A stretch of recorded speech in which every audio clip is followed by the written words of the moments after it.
안녕하세요. 네. 어유, 감사합니다. 잘 먹겠습니다. 자, 오늘 여러분들 저는 이제 부교재로 나갈 거고요. 그 다음에 부교재 하고, 그 다음에 매일 끝나고 나서 문제풀이 몇 개지 이렇게 할 거예요. 그냥 보시면 돼. 자, 페이지 4페이지 한번 볼게요.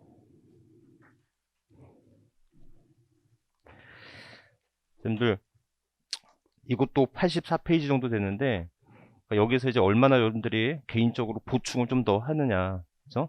이게 완벽하지 않겠죠. 여러분들, 그렇다고 부실한 건 아닌데, 좀 추가적으로 여러분들이 얼마만큼 더 적어 놓고, 여기에다가 얼마만큼 이제 단거나 하느냐가, 가장 중요한 겁니다. 자, 보세요. 페이지 4페이지 보시면, 자, 조세의 개념 및 납부라고 돼 있어요. 그래서 금전 납부를 원칙으로 하고, 다만 예외적으로 물납이 인정된다는 거죠.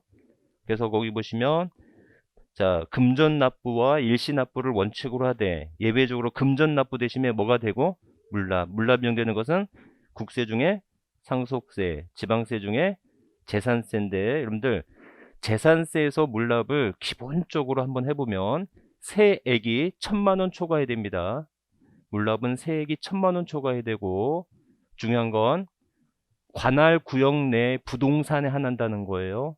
그래서 국내의 부동산 안 된다는 겁니다. 아셨죠? 그래서 그런 것들 물론 이제 배울 거고요. 자, 그 다음에 분납입니다. 분납. 자, 우리 복습 한번 해볼까요? 모르는데 복습하는 건 좀 부담스럽겠지만. 자, 분납이 가능한 게 대표적으로 재산세가 분납이 가능하고 종합부동산세가 분납이 가능하고 양도소득세가 분납이 가능하죠. 자, 이때 요건이 있어요. 자, 기준금액 요건 재산세는 얼마 초과해야 되죠? 250만원 초과할 때 종부세도 250만원 초과할 때 이에 비해서 양도소득세는 1,000만원 초과할 때 분납이 가능하다라는 거죠. 이때 분납 기간은 어떻게 되죠? 분납 기간 재산세는 2개월, 종합부동산세는 6개월, 그죠? 이렇게. 그 다음에 양도소득세는 2개월, 이렇게. 자, 그럼 분납 방법은 어떻게 해요? 그래서 여러분들 절차는 납부 기한 내에 신청하면 돼요. 고지서가 나오잖아요. 그 고지서를 가지고 시군구나 또는 세무서에 가서 분납 신청을 하면 됩니다. 분납 신청을 하면 거기서 바로 수정해서 고지해 주거든요. 그러니까 재산세가 한 장으로 나왔을 거 아니에요. 그 한 장의 재산세를 분납을 신청하면 두 장으로 나눠줄 거 아니겠습니까? 그렇죠? 그러면 수정 고지를 해주는데 그 수정 고지를 어떻게 하냐는 거지. 그래서 얼마 초과해야 되니까 250 초과해야 되니까 얼마를 기준으로 해서 500을 기준으로 해서 즉 500 이하냐 500 초과하는 거냐 이렇게 분납 금액을 짜주면 되겠죠. 그래서 만약에 300을 분납해 보세요. 어떻게 하면 돼요? 예? 250과 50을 분납하면 되겠죠. 그럼 이 50을 분납하는 금액을 어떻게 설명해요? 그렇지. 250 초과하는 금액을 분납하면 되겠죠. 자, 그러면 여러분들 600을 분납해 보실래요? 500만 초과하는 금액을 분납해 보시면 얼마? 예? 300, 300이죠. 맞죠? 그러면 이 300을 어떻게 분납해요? 응? 50% 이하의 금액을 분납하면 된다. 말을 설명할 때. 아셨죠? 여러분들 시험 문제는 얼마를 분납하느냐 라고 나올 수도 있지만 말로 설명한다면 이건 500만원 이하는 250만원 초과하는 금액을 분납하는 거고 500만원 초과하는 금액은 50% 이하의 금액을 분납하는 거다. 이렇게 말을 설명하는 거다. 아셨죠? 자, 예비했어. 그럼 양도세는 어떻게 되겠어요? 양도소득세는 어떻게 하면 돼요?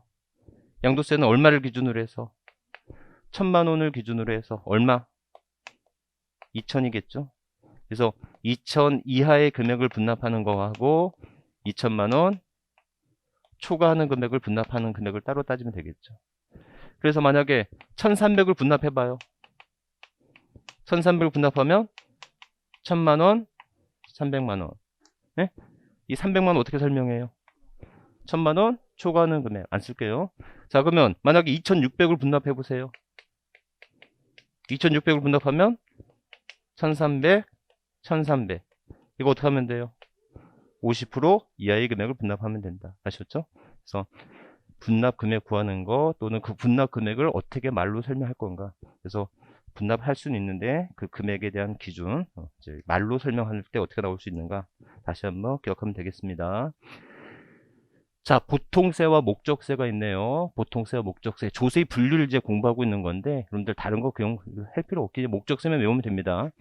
자, 국세 중에 목적세가 뭐가 있어요? 국세 중에 목적세, 농, 교통, 교육, 농어촌, 특별세. 지방세 중 목적세, 지지, 뭐가 있어요? 지역, 자원시설세, 지방, 교육세가 있다. 그렇죠? 이렇게. 여러분들, 여기서 포인트는 자, 얘네가 왜 목적세야가 중요한 게 아니고 얘네가 이제 목적세라는 겁니다. 옛날에 이명박 전 대통령 시절에 통일세를 만들자고 한 주장이 있었어요. 만약에 통일세가 만들어진다면 걔는 뭐겠습니까? 목적세겠지. 그래서 그러니까는 조세가 세금이 걷어들여질 때부터 얘는 이 목적에만 사용돼야 되는 세금이야. 이런 세금을 뭐라고 한다? 목적세라고 한다는 거죠. 그래서 여러분들 목적세의 가장 큰 단점은 재정의 탄력성이 없어. 우리가 세금을 걷어들이면 급하면 여기서 쓰고 여기도 쓰고 그래야 되는데 목적세로 걷어들이는 세금은 오로지 그 목적에만 사용되는 세금이다. 아셨죠? 그러니까 얘네가 왜 목적세인지는 중요하지 않고 얘네가 목적세인 것이 중요하다라는 거. 그래서 목적세 뭐가 있다? 국세 중에 목적세, 교교농, 교통, 교육, 농어촌, 특별세, 지방세 중 목적세, 지지, 지방교육세, 지역자원시세. 이제는 이런 문제가 출제되지는 않을 거예요. 이런 문제가 출제되지는 않을 건데 그냥 전통적으로 1회 때부터 그냥 출제되던 문제 스타일이다 보니까 지금 외우고 있는 것이지 굳이 뭐 조세의 분류로서 우리 시험 문제 나오는 것은 아마 힘들 거다. 자, 그 다음에 조세의 독립성에 따른 분류예요. 자, 조세의 독립성에 따른 분류인데 자 보세요. 만약에 여러분들 부동산을 취득하면 독립된 세금으로서 뭘 내게 되죠? 취득세를 내게 되죠. 자, 취득세를 내면 따라 나오는 세금이 있다는 거죠. 그 따라 나오는 세금을 우리는 뭐라고 한다? 부가세라고 말을 한다라는 거예요. 아셨죠? 이렇게. 그래서 부가세가 있는데 취득세는 뭐가 부과돼요? 농어촌 특별세와 지방 교육세 나온다는 거죠. 그래서 농어촌 특별세와 지방교육세. 농어촌 특별세는 몇 프로? 10%. 지방교육세는 20% 내는 거예요. 여러분들 조금 이제 고난도 좀 갈게요. 여러분들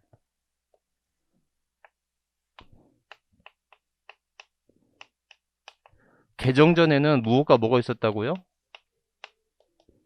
취득세와 등록세가 있었다라고 했었죠. 그래서 취득세가 만약에 증여를 원인으로 한다. 증여 취득이다 하면 증여 취득을 원인으로 하면 취득세가 몇 프로였고 2%였고 등록세가 1.5%였어. 그런데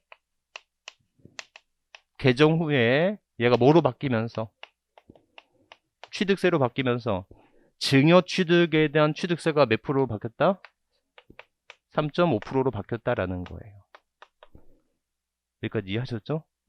자, 그랬을 때 옛날에는 취득세에는 농특세 10%가 붙었고요. 등록세에는 뭐가 붙었다? 지방 교육세 20%가 이제 붙었던 거예요. 자, 그러면 여기서도 결국 3.5%는 몇 프로와 2%와 1.5%로 나눠진 거겠죠. 이해하셨어요? 그러니까 여러분들 다시 예를 들어서 만약에 1억을 증여취득했어. 자, 그럼 뭐 내야 돼요? 취득세 내야 되겠죠. 취득세가 얼마예요? 1억 곱하기 3.5% 하면 350이 나오는 거잖아요. 아셨죠? 그런데 취득세만 내는 게 아니고 취득세를 내면 반드시 따라 나오는 세금이 있더라는 거야. 그 따라 나오는 세금이 뭐가 있어요? 농어촌 특별세와 지방교육세라고 하는 세금이 있다는 거예요. 여러분들, 우리는 지금 이렇게 부과되는 세금을 공부하고 외우고 있지만 조금만 따지보면 세금에 대한 세금이거든? 이거 뭐예요? 이중과세 아니야? 맞죠? 아니, 세금에 대한 세금이라고. 이건 없어져야 될 세금인데 존재하고 있더라는 거야.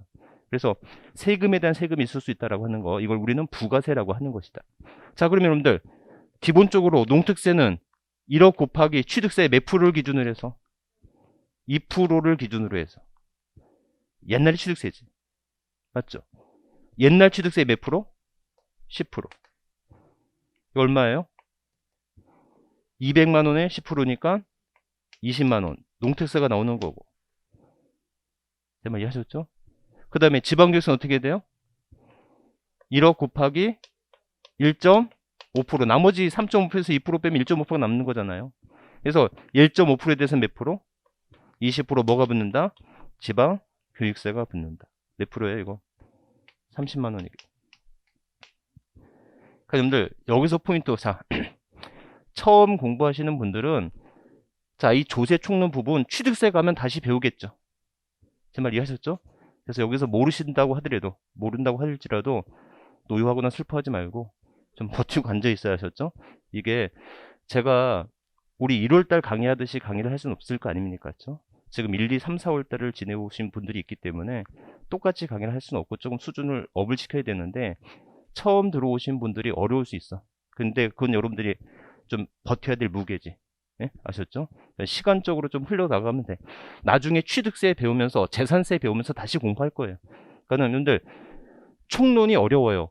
처음 공부할 땐 총론이 어려워. 맞죠?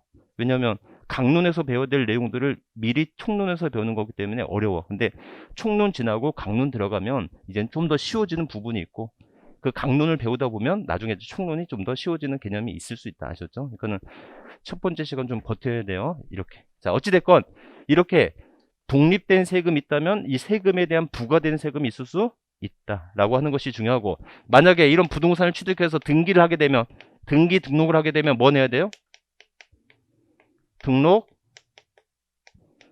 면허세를 내야 된다는 거죠. 이런 등록 면허세를 내면 따라 나오는 세금 역시 뭐가 있다? 지방교육세 20%가 따라 나온다. 등록면세 100만 원을 내야 되면 지방교육세 20만 따라 나오는 거예요. 아셨죠? 그 다음에 부동산을 보유하면서 내는 세금이 두 가지가 있는데, 자, 뭐 냅니까? 지방세 중에서 재산세 내고, 그 다음에 뭐 내야 돼요? 종부세 내야 된다. 재산세 내고 종부세 내야 된다. 아셨죠? 그래서 이렇게.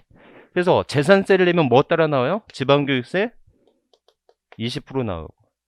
입에서 종합부동산세는 대표적인 국세잖아요. 이런 국세는 뭐가 나온다? 농어촌 특별세 20%가 나온다라는 거예요. 이렇게. 아셨죠? 그래서 여러분들 따라 나오는 세금이 있다. 이에 비해서 여러분들 양도소득세는 부동산 양도하면 무슨 세금 내요? 양도소득세를 내요. 이런 양도소득세에는 부과되는 세금이 없다. 요게 큰 특징이에요. 아셨죠? 이렇게. 그래서 여러분들 지방세는 공통 지방교육세가 나오는 거고, 대신에 특징적으로 취득세는 농특세가 추가적으로 나올 수 있다. 아셨죠? 그 다음에 국세는 농특세가 부과되는데 양도소득세에는 납부세금은 뭐가 없다? 부과되는 세금이 없다. 아셨죠? 이게 왜 중요한지는 좀 더 공부하도록 할게요. 아셨죠? 자, 지금 우리가 뭔지 몰라도 세 가지를 했어요.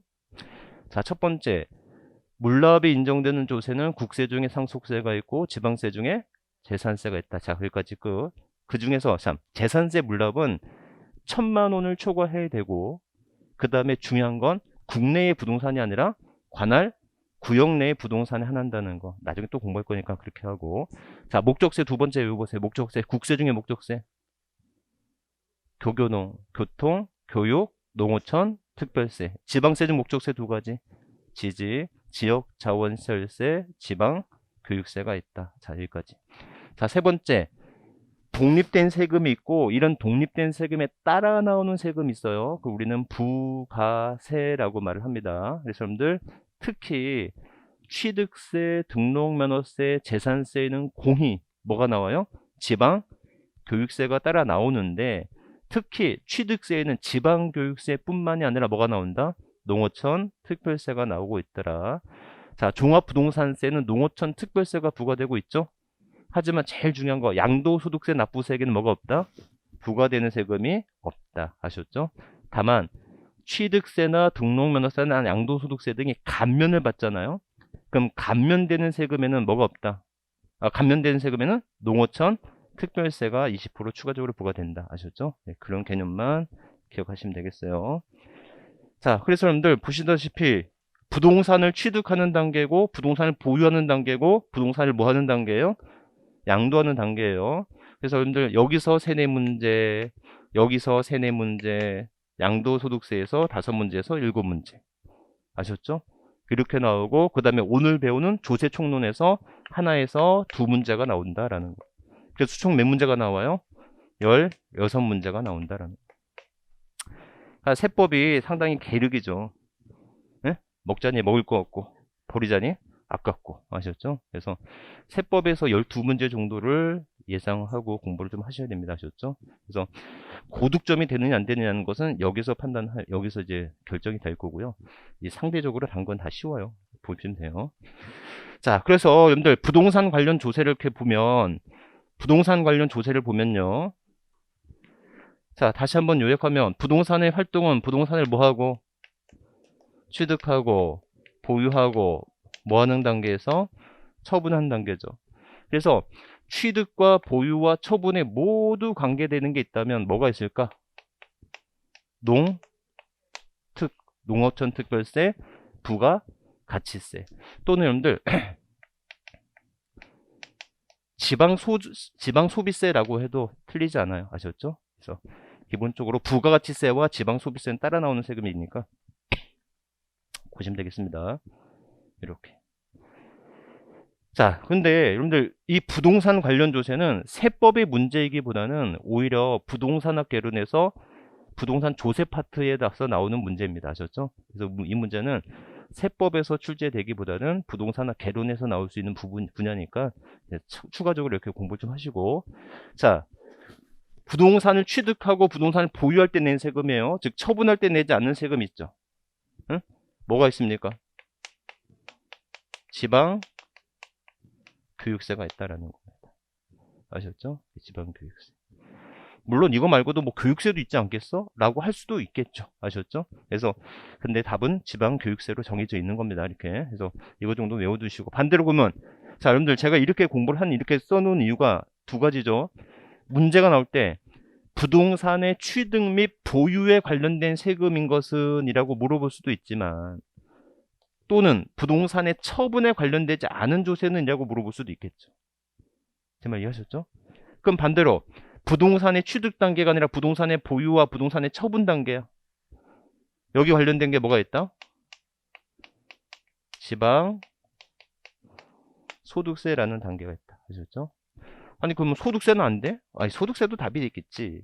소득세도 답이겠지만 출제위원들이 답을 예상하고 낸다면 지방 소득세 그러고 낼 거다라는 거예요. 아셨죠? 이렇게. 그래서 그 정도만 보시면 되겠다. 이렇게. 자, 이거는 뭐 좀 논란이 있는 문제인데 부동산의 어떤 취득이나 처분에 관련된 세금이지만 부동산의 보유에 관련되지 않은 세금 이게 더 핵심인데 부동산의 보유에 관련되지 않은 세금이라고 했을 때면 대표적으로 뭐가 있냐면 인지세가 있다. 이걸 누가 정한 거야? 라고 물어보실 수 있는데 교수들이 책에다 그렇게 써놨더라는 거예요. 아셨죠? 이거는 뭐 세법적 기준은 아니야.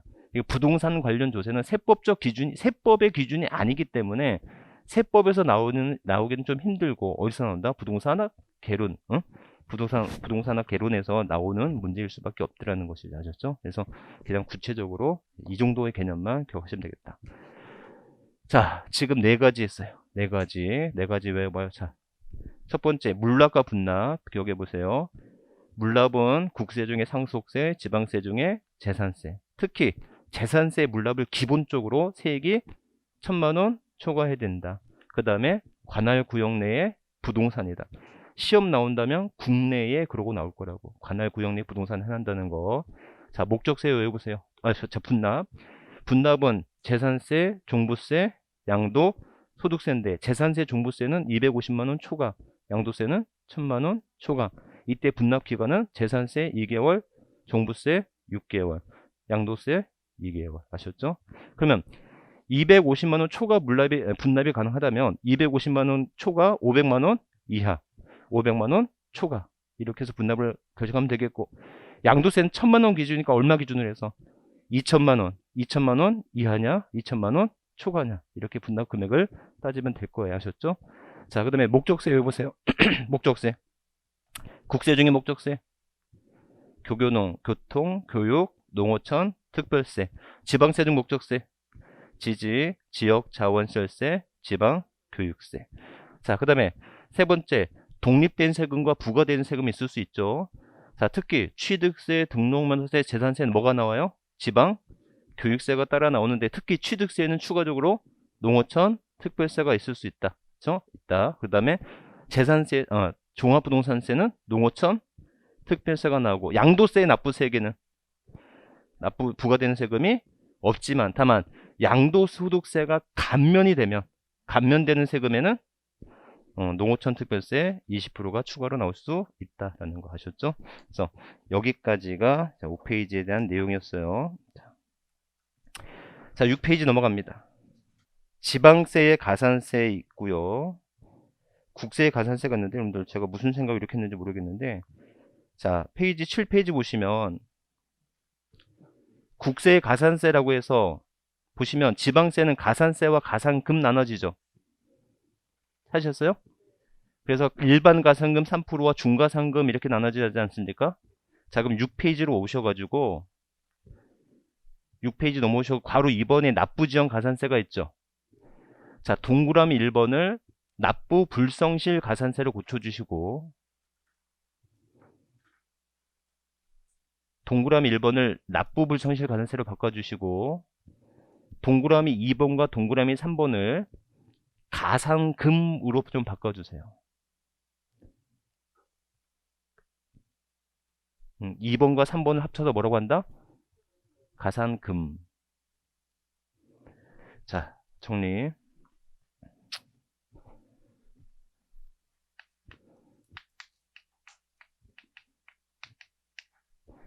여러분들, 취득일이 있으면 취득일로부터 며칠 이내? 60일 이내가 뭐예요? 신고 납부 기한이 되겠죠? 이런 신고 납부 기한 내 신고 납부를 안 했으면 이때는 뭐? 신고 불성실 가산세와 또 뭐가 있다? 납부 불성실 가산세가 있을 수 있겠죠. 아셨죠? 그러면 자, 그래서 신고 불성실 가산세인데 만약에 무신고는 몇 프로? 20%. 과소신고는 10%죠. 사기 등일 때는 40%가 될 거예요. 그럼 납부 불성실 가산세는 어떻게 해야 돼요? 납부 불성실 가산세는 일수 곱하기 10만 분의 25인데, 이 일수가 뭐가 나올 때까지 일수다? 고지서가 나올 때까지 일수예요. 그래서 이거를 납부 불성실 가산세라고 말한다. 아셨죠? 여러분들 옛날에는요, 개정 전에는요,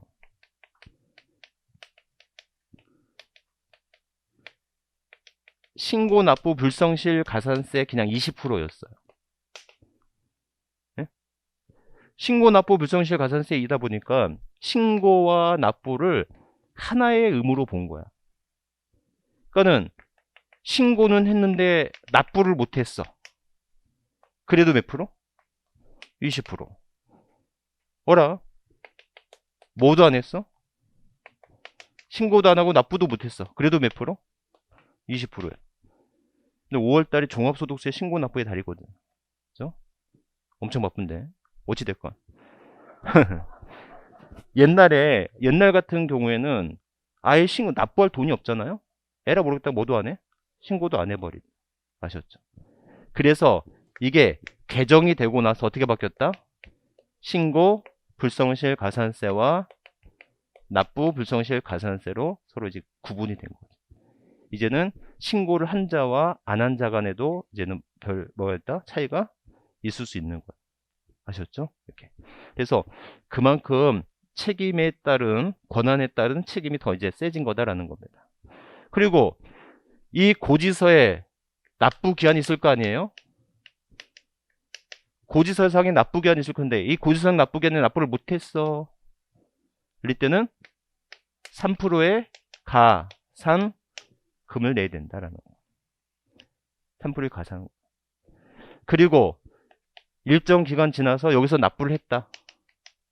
그렇다면 이때부터 이때까지 기간에다가 뭘 낸다? 중 가산금. 이게 2번이고 이게 3번인 거예요. 2번과 3번을 합쳐서 우리는 뭐라고 한다? 가산금이라고 한다라는 거예요. 이해하셨죠? 이렇게. 그래서 자, 요 정도만 기억하시면 되겠다. 이 중과상금 어떻게 하면 돼요? 네? 만분의 75 곱하기 월수죠. 월수. 아셨죠? 이때 월수는 몇 개월 초과할 수 없고 60개월 초과할 수 없고 얼마 미만이면 30만원 미만 시에는 뭐 하지 않는다? 적용하지 않는다. 자, 그럼 여러분들 기준 봐서 얼마 기준이에요? 30만원 기준이죠. 30만원 미만이냐 30만원 이상이냐인데 이때 가산금이 있고 중가산금이 있을 수 있잖아요. 30만원 미만이면 가산금 적용한다 안 한다? 적용한다. 뭐를 적용하지 않는 거다? 중가상금을 적용하지 않는 거다. 헷갈리면 안 돼요. 아셨죠? 30만원 미만 시 적용하지 않는 건 중가상금을 적용하지 않는 거지. 뭐는 적용한다? 3%의 가산금은 그대로 적용하는 거다라는 거. 30만원 이상이 되었을 때 가산금과 중가상금을 적용한다라는 것이죠. 아셨죠? 여러분들 여기서 뭐 엄청나게 중요한 건 아니지만 꼭 기억할 것은 30만원 미만 시 적용하지 않는 건 중과상금을 적용하지 않는 거지. 뭐는 적용한다? 가산금은 적용한다. 아셨죠? 기억하시면 되겠어요. 자, 이입에서 그래서 이렇게 바뀐 거예요. 자, 그런데 그래서 거기 지방세 가산세는 무신고 가산세, 과소신고 가산세가 있다. 이렇게. 그다음에 부당일 때는 40%고요. 근데 납부지원 가산세는 아직 개정되진 않아. 아니, 개정은 됐는데 시행이 2022년부터 시행이라는 거예요. 그래서 자, 1번을 납부 불성실 가산세라고 명하고 2번과 3번을 합쳐서 뭐라고 한다? 가산금이라고 하는데 우리 2번을 3% 가산금, 즉 일반 가산금이라고 하고 3번을 뭐라고 한다? 중가산금이라고 표현하는 거다. 아셨죠? 이 중가산금은 만분의 75 곱하기 월수로 하되 그 월수는 몇 개월 초과할 수 없고 60개월 초과할 수 없고 다만 자, 그 다음에 또한 30만원 미만의 경우는 적용하지 않는데 이때 적용하지 않는 건 뭘 적용하지 않는 것이다? 중과상금을 적용하지 않는 것이지 뭐는 적용한다? 가산금은 적용한다라는 거예요. 아셨죠? 이렇게. 자, 그러면 보세요. 좀 이따가 배우겠지만 다시 한번 그러면 지금 우리가 취득세를 공부했던 거고요.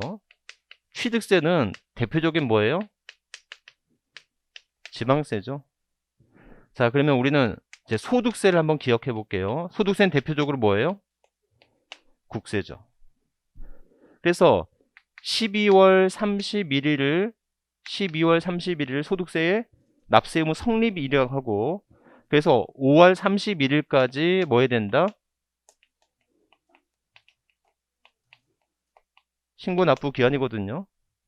그러면 신고 납부 기한에 신고를 안 했어. 그럼 어떻게 된다? 역시 신고 불성실 가산세와 또 이제 뭐가 있다? 이제는 납부 지연 가산세가 있다는 거예요. 아셨죠? 납부 지연 가산세는 1 플러스 2로 한대요.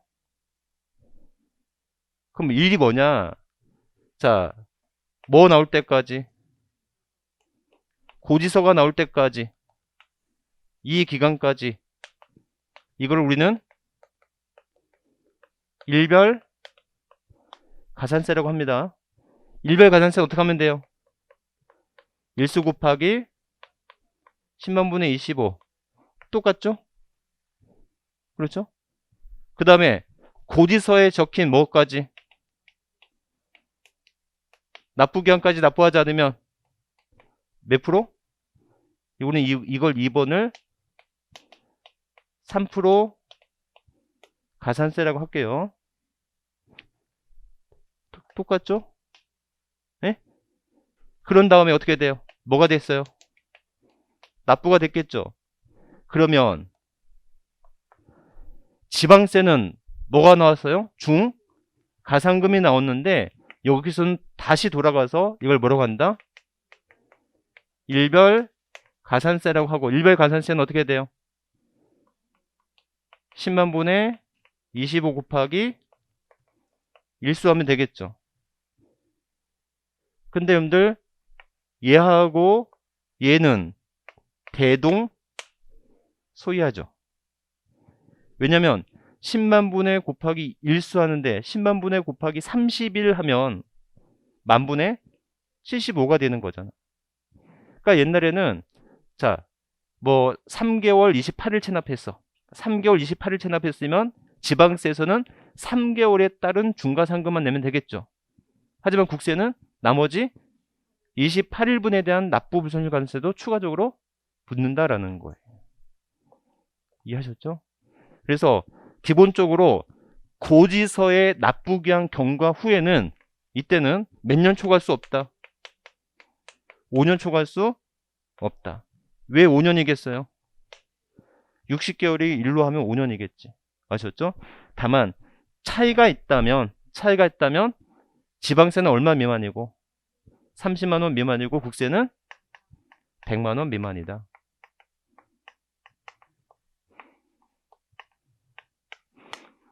이렇게 나오겠죠. 아셨죠? 이렇게.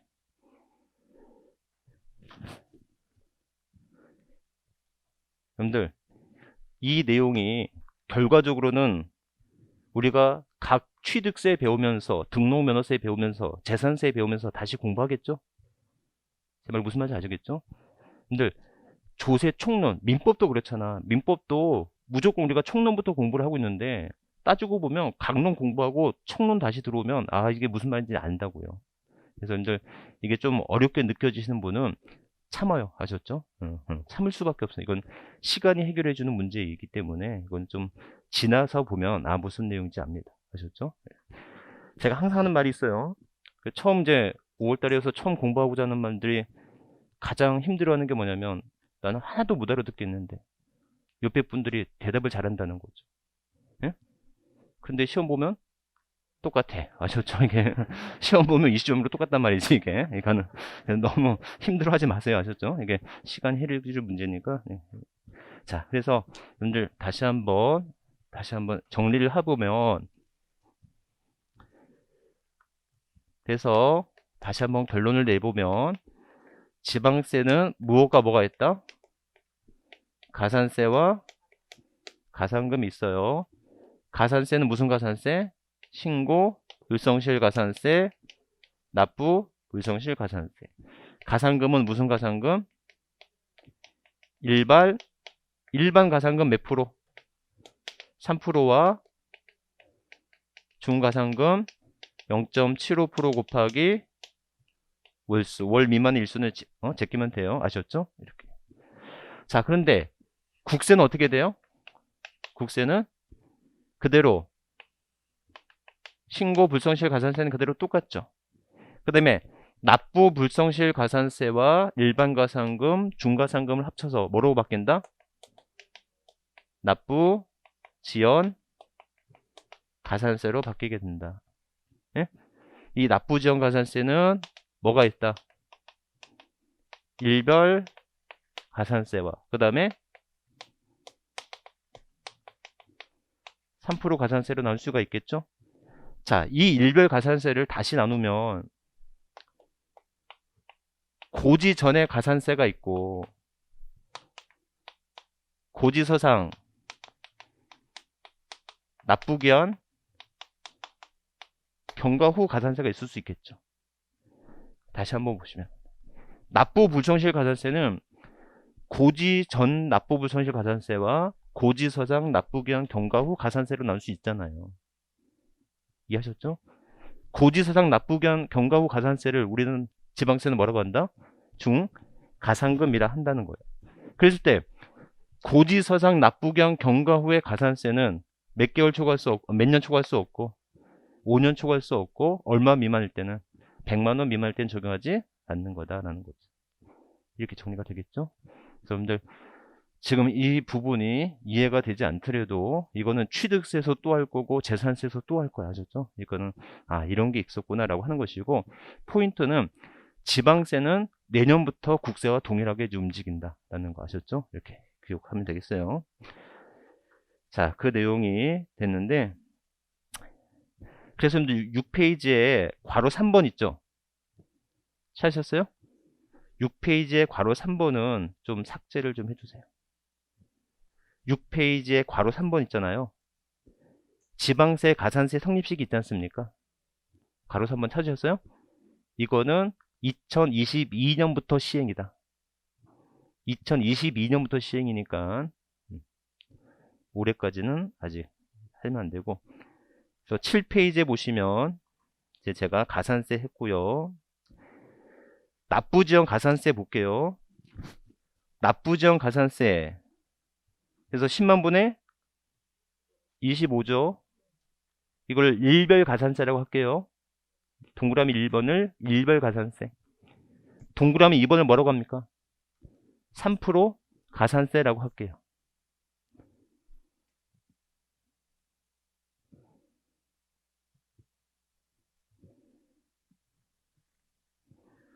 자, 기억번 볼래요? 박스의 기억번. 납세 고지서에 따른 고지세액이 납세 고지서별 세목별 100만원 미만일 경우에는 납세 고지서에 따른 납부기한이 다음 날부터 1회 가산세를 뭐 하지 않는다? 적용하지 않는다. 이해하셨죠? 이거잖아요. 그래서 일별 가산세인데 1번 가산세인데 이 일별 가산세가 뭐가 된다면 100만원 미만일 때에는 고지서상의 납부기한 경과 후에는 적용하지 않는다. 똑같은 말이잖아요. 두 번째, 니은 1회 가산세는 몇 년을 초과하지 못한다. 5년을 초과할 수 없다. 이렇게 기억하시면 되겠다. 자, 이 정도만 기억하시면 되겠습니다. 자, 그러면 여러분들 또 하나의 문제.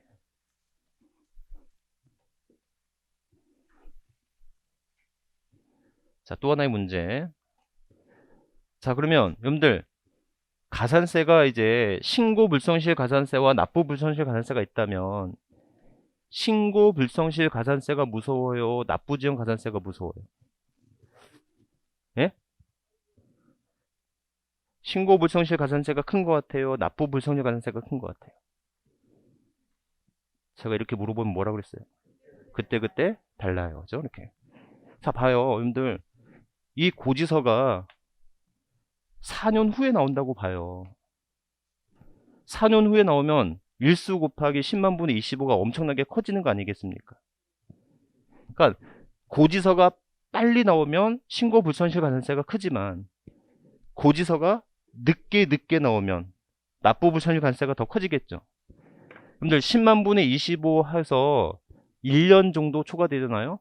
그러면 약 10%씩 늘어나요. 약. 그러니까 10%, 11% 정도씩 늘어납니다. 무슨 말인지 아시겠죠? 그거는 신고 불성실이다 그러면 20%, 10% 이렇게 40%를 때리지만 한 방에 때리지만 납부불성실이나 납부지연가산세는 그 고지서가 늦게 되면 늦게 나올수록 그만큼 가산세 부담이 더 커지겠죠.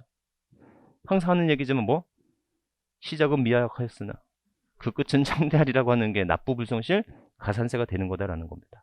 그러면 여러분들, 자, 납세자가 제때 신고를 못하거나 잘못된 신고를 했어. 그렇다면 납세자는 오매불망, 노심초사, 언제 고지서가 나올 건가 라고 하는 것만 기다리고 있어야 되겠죠. 아셨죠? 그 다음에 과세관청 측면에 있어서도 이거를 언제까지 고지를 안 할 수는 없을 거 아닙니까? 따라서 당신이 잘못 신고했거나 신고를 놓쳤어 라고 하더라도 추가적인 보완책을 둘게. 그래서 뭐 해라? 수정 신고와 뭐가 있다? 기한 후 신고가 있다.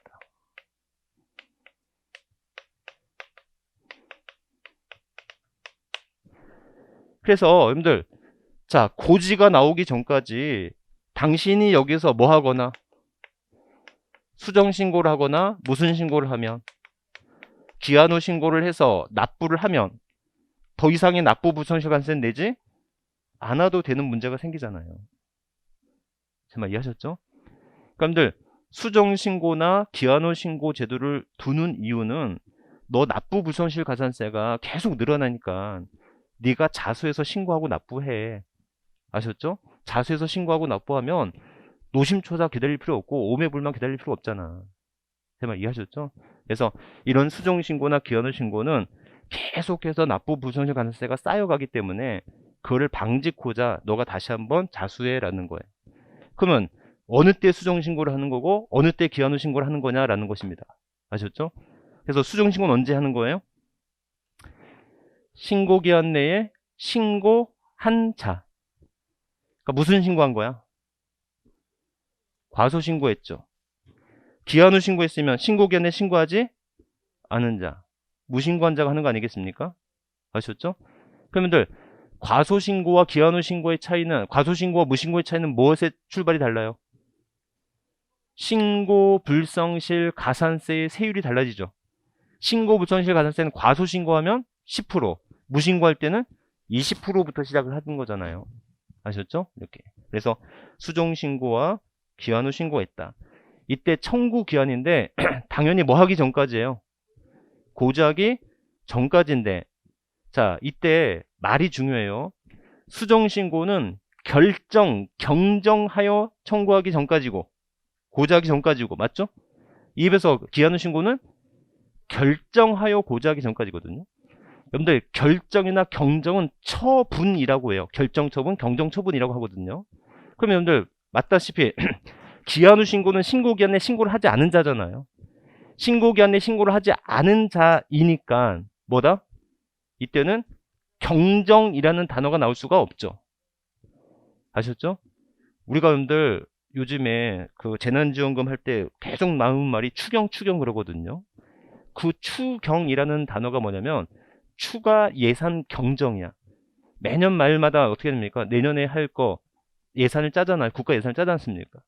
이미 예산이 정해져 있는데 그 예산에 더불어 추가로 경정하는 거를 추경이라고 말을 하는 거거든요. 그러면 경정이라는 단어는 확정된 내용이 있어야 경정을 할 거 아니겠습니까? 제 말 이해하셨죠?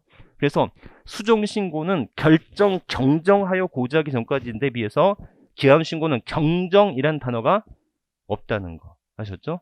근데 그게 시험 문제에 나올 수 있어요. 그래서 수정신고는 경정하여 청구하기 전까지지만 기한 후 신고는 결정하여 고지하기, 경정이라는 단어가 들어가서는 안 된다는 거, 그것이 너무나 중요하고, 아셨죠? 자, 여러분들, 이런 수정신고나 기한 후 신고 제도를 두는 이유가 뭐라 그랬어요? 수정신고나 기한 후 신고를 두는 원초적 목적은 납부 불성실 가산세를 더 추가적으로 내지 않게 하기 위함이잖아요. 자, 그런데 부차적으로 당신이 수정신고 해주고 기한 후 신고를 해주면 과세권자는 그만큼 조세 행정의 비용이 그만큼 절약될 수 있겠죠. 찾아가서 부과해야 되는 그런 수고를 덜을 수 있지 않습니까? 그래서 당신이 수정신고하거나 기한 후 신고를 하고 납부를 하면 더 이상의 가산세는 내지 않아도 되는 가장 큰 목적이 있지만 추가적으로 조세 협력에 대한 하나의 어떤 혜택을 줄 건데 이미 부과된 무슨 가산세? 신고 불성실 가산세를 감면해 주겠다라는 거예요. 그래서 절대 중요할 거 시험에서 가장 많이 나오는 말 중에 하나가 수정신고나 기한후 신고를 했을 때는 납부 불성실 가산세를 감면해 주는 게 아니라 이미 부과된 신고 불성실 가산세를 부과해 준다. 납부 불성실 가산세 감면 아니에요. 무슨 가산세 감면이다? 신고 불성실 가산세 감면이다. 납부 불성실 가산세 감면이 아님의 주의. 아셨죠? 그래서 몇 퍼센트 감면해 줄 거야. 이런 문제를 내면 질 낮은 겁니다. 그런 문제가 나오진 않을 거예요. 그래서 신고 불성실 가산세 감면이지 납부 불성실 가산세 감면이 아니라는 것만 기억하시면 되겠고, 다만 기억을 하자면 최고치와 최저치만 좀 기억을 하자. 수정신고는 1개월 내에 하면 얼마? 90%. 2년 내에 하면 10%.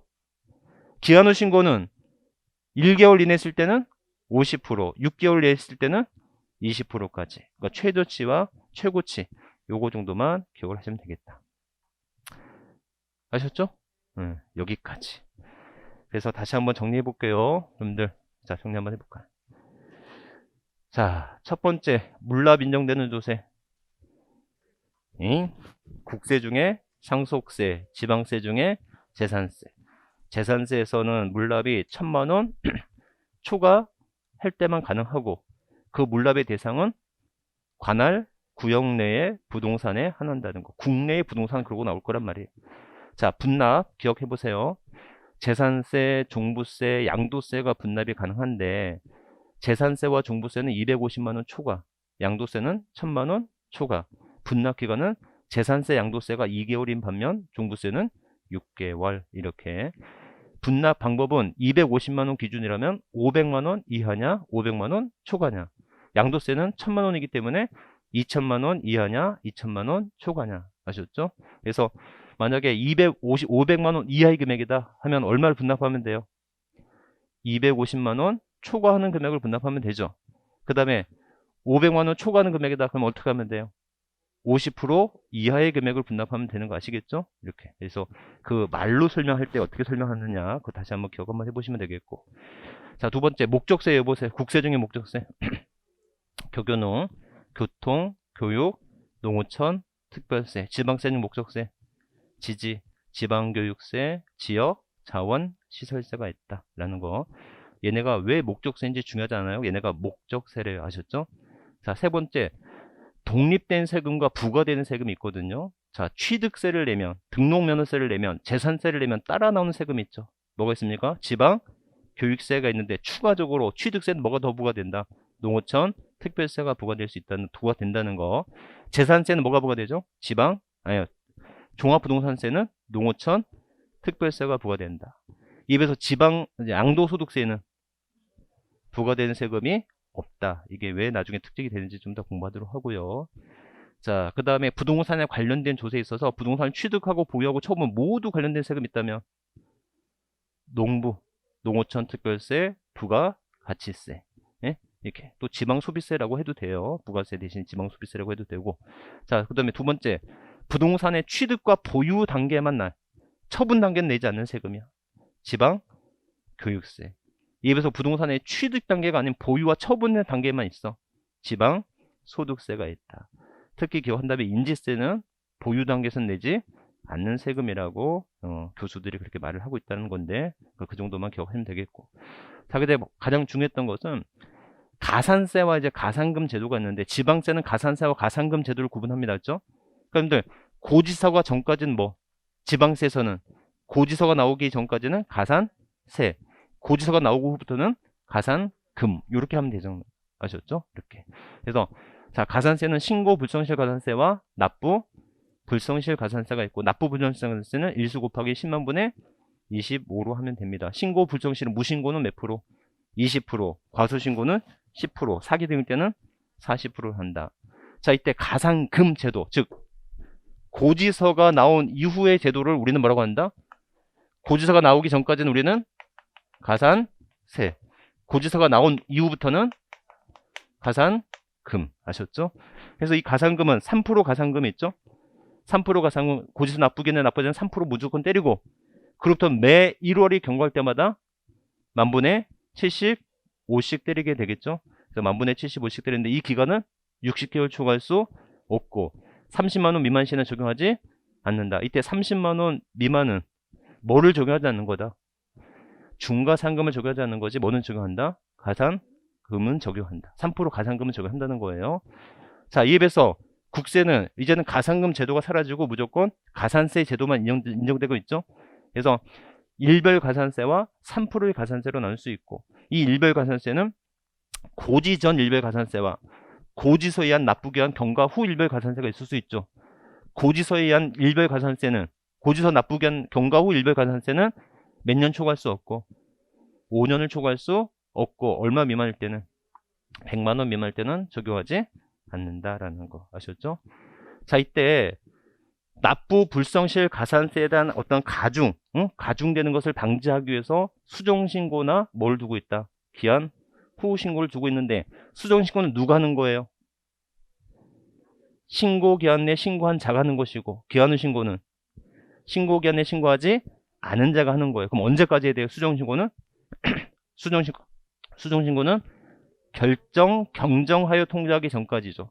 이에 비해서 기한 후 신고는 결정하여 통지하기, 정정이라는 단어 들어가서는 안 되는 거고, 이때 수정신고나 기한 후 신고를 했을 때 감면되는 가산세의 종류는 무슨 가산세 감면이다? 신고 불성실 가산세 감면이지 납부 불성실 가산세를 감면하는 것은 아니다라는 거죠. 여기까지 기억하면 되겠다. 이때 신고 불성실 가산세 그 감면 정도는 어떻게 할 거냐? 수정신고는 최대 1개월 이내 90%, 2년 이내 최소 10%, 기한 후 신고는 1개월 내에 했을 때는 50%, 6개월 이내 했을 때는 20%를 한다라는 겁니다. 아셨죠? 여기까지였어. 그런데 자, 추가적으로 거기 제가 확정력이라고 하는 말을 썼거든요. 찾으셨어요? 예. 수정신고나 기한 후 신고 확정력 있다 없다 이렇게 해놨잖아요. 자, 이게 뭐냐면 취득세는 신고납부 제도거든요. 취득세는 신고납부 제도인데 이 취득세를 수정신고 하잖아요. 그러면 확정력 있다 없다? 있다. 아셨죠? 하지만 아무리 취득세가 신고납부 제도라도 취득세를 신고하지 않은 상태에서 기한 후 신고를 하잖아요. 이때 확정력이 있다 없다? 없다라는 겁니다. 아셨죠? 이 말이 뭔지는 좀 쉬었다가 다시 공부하도록 할게요. 좀 쉬었다 할게요.